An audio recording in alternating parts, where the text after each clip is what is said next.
जहाँ सपनाहरू त असीम छन्, तर ती सपनाहरू पुरा गर्न विभिन्न बाटाहरू छन्।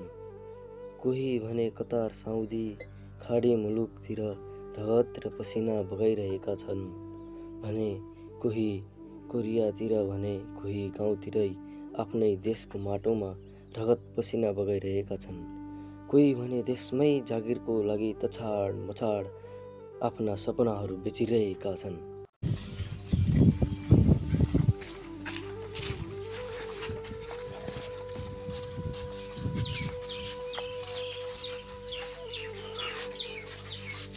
तिमीहरू आयो?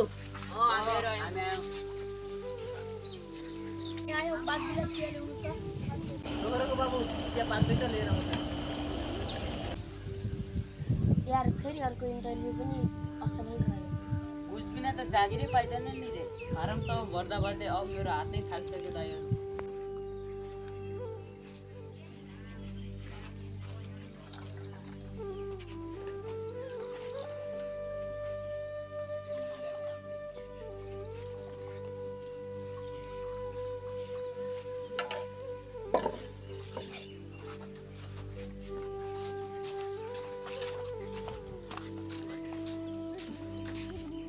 छोरा सुँगुर जस्तै सपनाहरू पनि मेरा बाँचिन्छ।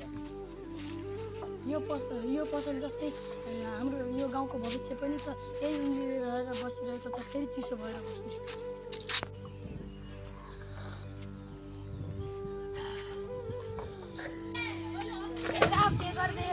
बसिरहेका छौँ, बाध्य बस्नुहोस्।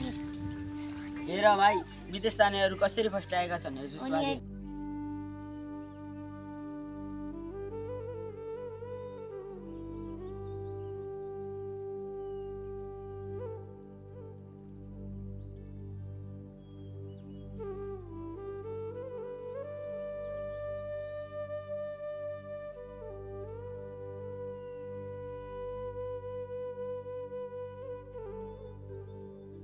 अनि हामी आफ्नो माटोमा सुत्दै गइरहेका छौँ। गाउँमा बस्नेहरूलाई त कोही मान्दैनन् नि।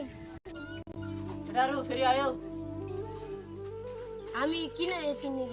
हामी केही गर्न सक्दैनौँ? तर के गर्ने त, न जागिर न पैसा।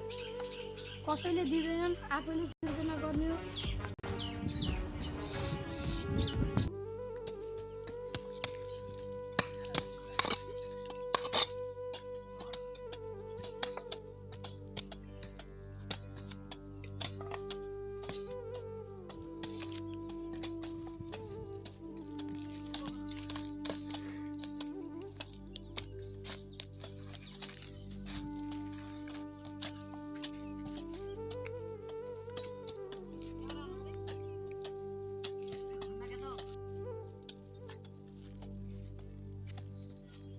साथी हो, यही हाम्रो माटो हो। यहाँ हामीले सपनाको बिउ रोप्नुपर्छ।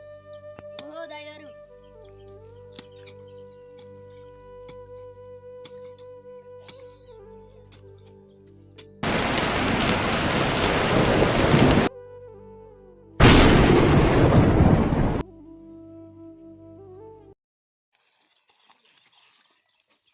हेर, हाम्रो पसिनाले पहिलो सासलाई फेरिएको छ। सपना भनेकै त हो नि माटो भिजाउन सक्ने हिम्मत।